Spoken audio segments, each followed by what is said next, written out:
Bonjour à toutes, bonjour à tous. C'est pour moi un plaisir de vous retrouver pour un nouveau journal. Nous sommes le vendredi 16 février 2024 et tout de suite, voici les titres que nous allons développer dans cette édition. Nous ferons le point sur les enjeux et problématiques qui animent l'actualité de la filière reblochon. Les acteurs et producteurs étaient en effet rassemblés ce jeudi. Sébastien Germain nous résumera les différents thèmes abordés lors de cette rencontre. Et puis nous prendrons la température des stations qui ont débuté leur période de pointe depuis le week-end dernier. Avant que notre territoire se joigne au flot des vacanciers, il y a du monde dans nos massifs. Kezia Poudou s'est notamment rendu au Cési. Nous verrons son reportage complet dans quelques minutes.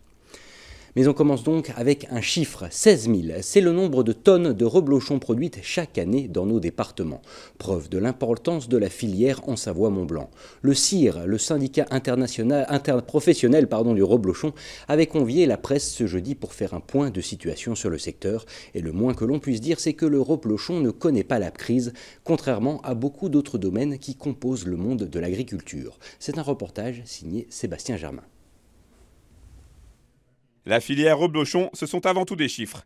16 000 tonnes produites chaque année, dont 3 000 de reblochons fermiers. 1 700 emplois directs, près de 50 000 vaches et enfin, plus de 600 entreprises. Preuve que malgré le contexte actuel agricole qui pourrait inciter au pessimisme, la filière, représentée par le syndicat interprofessionnel du reblochon, s'en sort plutôt bien. C'est une filière qui a un cahier des charges qui garantit aussi pas mal d'indicateurs, de critères pour le consommateur. Donc effectivement, ça veut dire qu'il y a aussi des choses à respecter pour les opérateurs, mais en même temps, ça permet de mieux s'en tirer.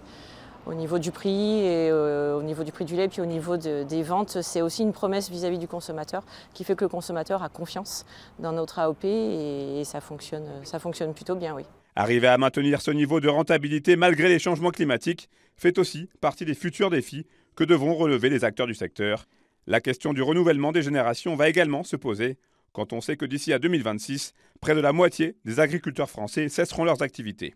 Mais là aussi, le reblochon tire son épingle du jeu. Moi, je suis étonnée, mais franchement, bien, il y a plein de jeunes qui sont passionnés. Dans les exploitations, on voit plein de jeunes qui arrivent. Et du coup, c'est vrai que là, il va y avoir le salon de l'agriculture. Il y a plein de choses comme ça. Il y a des concours. Et ces jeunes, ils sont passionnés. Dans notre territoire, c'est un record cette année de vaches abondance Montbéliard qui vont partir à Paris. Et qui les emmène? C'est tous ces jeunes qui sont dans nos exploitations. Et ça, pour eux, c'est une motivation. Depuis 1958, le reblochon fait l'objet d'une AOP, une appellation d'origine protégée, ce qui lui confère un cahier des charges bien strict. Récemment, le CIPROL, le syndicat des producteurs de lait, a sollicité le CIR pour demander une modification de ce cahier des charges afin de laisser une plus grande place aux robots de traite. Sur ce dossier, les choses pourraient avancer. Aujourd'hui, certains producteurs ont attaqué notre organisme certificateur. On a 2 producteurs au tribunal. Du coup, ça nous empêche aujourd'hui de continuer le dialogue. Je pense qu'on est pratiquement au bout de cette affaire-là. Et dès que ces choses-là sont réglées, la filière, elle a travaillé. Elle est prête à refaire des propositions pour améliorer les conditions d'utilisation du robot. Donc moi, j'ai entendu leurs besoins et je suis prête aujourd'hui à faire évoluer les choses dès que les tribunaux me permettront de pouvoir échanger et dialoguer avec eux. Encore quelques mois et les reblochons de Savoie, qu'ils soient fermiers ou laitiers, seront encore plus crémeux et plus savoureux. Alors, patience. En bref, nous vous évoquions le cas d'une web radio locale en difficulté dans notre édition de ce mercredi. Pour faire suite à ce dossier, Damien Demenu, le fondateur de Thonon Alpes Radio que nous avions interviewé, nous a fait savoir qu'il a finalement décidé de continuer à faire vivre son antenne malgré de grosses difficultés financières. Après les nombreux messages de soutien de ses auditeurs et la mise en place d'une cagnotte, il a en effet choisi de persévérer et de continuer son aventure radiophonique. Bonne chance à lui dans cette aventure. Une semaine après le début des vacances de février, la station savoyarde des Cési est prise d'assaut. Qu'ils soient amateurs de ski nordique comme d'alpin, les touristes peuvent profiter des domaines ouverts à 100%, représentant près de 200 km de pistes à disposition des nombreuses familles ayant choisi la destination entre Beaufortin et Val d'Arly. Kezia Poudou s'est rendue sur place, on regarde son reportage.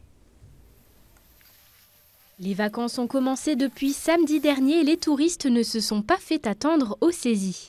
Dans cette station savoyarde, le taux d'occupation est de 89 à 92% pour ce mois de février. Des chiffres qui poursuivent la très bonne tendance de cette saison. On vit une année record, ce qui est plutôt exceptionnel, avec des taux d'occupation qui sont à plus 5 points par rapport aux années précédentes. On n'a jamais vécu des taux d'occupation aussi importants.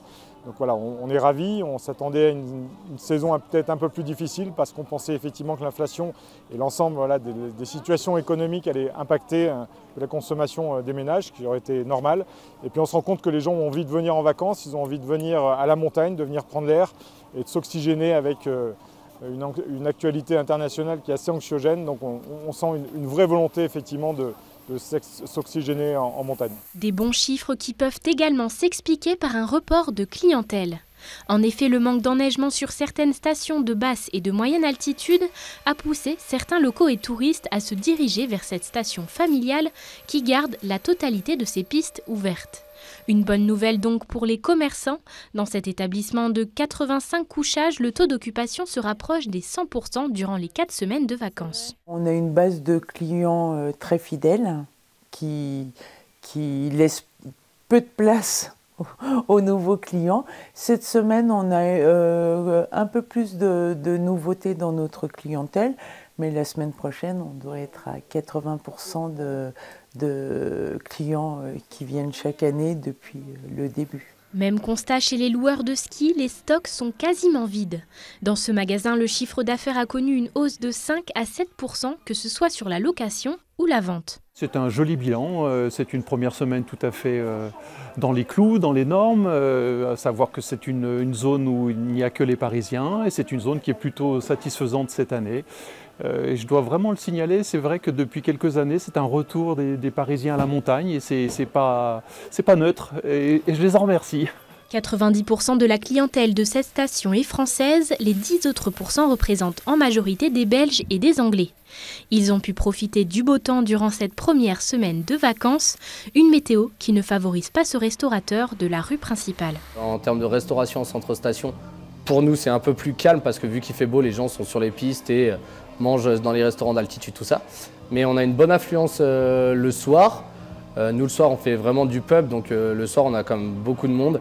Des après-ski très chargés et puis voilà, c'est quand même un bon début de vacances de février. Une belle saison donc pour cette station qui va fêter ses 60 ans mercredi prochain. Pour l'occasion, des projections sur neige, des feux d'artifice ou encore l'allumage de la vasque olympique sont organisés. Et pour occuper tous ces vacanciers, notre territoire se plie en 4 pour proposer autant d'activités qu'il est possible d'en concevoir. Parmi cette véritable jungle culturelle, notre aventurière de l'animation, notre testeuse de soirée, Fanny Savard, est parmi nous. Bonsoir Fanny, histoire de nous guider au travers justement de la danse programmation locale. Et ce soir Fanny, on parle d'une première sortie à Chamonix, alors qui n'est pas l'ouverture du refuge du goûter, ça me déçoit un petit peu, mais par contre c'est pour toute la famille. Oui, on commence avec Chamonix qui célèbre en 2024 le centenaire des JO et qui accueillera tout au long de l'année de nombreuses festivités. Et ce week-end, c'est le saut à ski qui sera à l'honneur. La journée démarrera par la Coupe de France de la discipline à 14h45 et puis à l'issue de la compétition, vous pourrez profiter d'un spectacle son et lumière. Un jeu de lumière sera projeté sur les pentes et le spectacle retracera l'histoire de la discipline. En parallèle, des athlètes olympiens sauteront du tremplin du Grépon. La manifestation est gratuite et durera une trentaine de minutes et vous pourrez ensuite déguster une tartiflette. On passe en Savoie maintenant du côté de la Cité des Ducs pour un spectacle encore plus impressionnant et exceptionnel. Les étoiles du cirque de Pékin vont éblouir le phare ce samedi à 16h. 40 artistes en tournée dans toute la France seront présents sur scène pour vous présenter des performances exceptionnelles. Au programme, un collectif d'acrobates à vélo, un numéro de jonglerie avec des ballons ou encore des enchaînements sur des barres parallèles et asymétriques. Le spectacle dure 1h50 avec 20 minutes d'entracte et il démarre à 16h, mais les portes ouvrent, elles, à 14h30. On vous conseille d'arriver plus tôt en prévision des potentiels bouchons liés aux vacances. Côté tarif, il faut débourser 33 € pour les enfants, 40 € pour les adultes en catégorie 2 et 50 € en catégorie 1. Et pour mieux se rendre compte de quoi on parle, rien ne vaut quelques images. On regarde tout de suite un petit extrait du teaser de ce spectacle.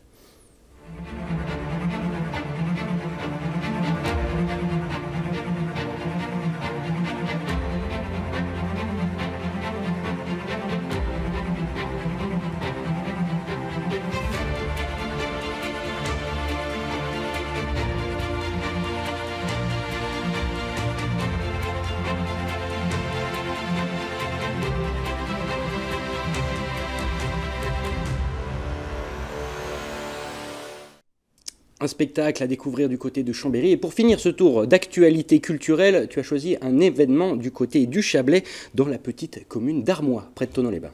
C'est à quelques kilomètres du lac Léman que vous pourrez découvrir 11 pièces de théâtre sur 2 week-ends consécutifs. La 22e édition du Festival d'Armois démarre ce soir avec une première pièce à 20h30, avant un week-end assez chargé puisque 2 spectacles sont prévus ce samedi et 3 ce dimanche. Plusieurs troupes amateurs viennent présenter leurs pièces dans des styles assez variés. On trouvera par exemple de la comédie, du one-man show ou encore des contes pour enfants. Avec environ 200 personnes attendues par spectacle, on vous conseille de réserver vos places à l'avance pour éviter toute mauvaise surprise. Il faut compter 5 € pour les moins de 15 ans et 8 € pour les adultes. Et il existe également un pass à 45 € pour l'ensemble du festival. Tous les spectacles sont joués à la salle des fêtes d'Armois. Merci beaucoup Fanny, on te retrouve la semaine prochaine en espérant que ces quelques idées vous aient donné un peu d'inspiration pour votre week-end, car oui, nous arrivons déjà au terme de cette édition. Merci à tous de votre intérêt pour l'information sur notre antenne et merci à toute l'équipe.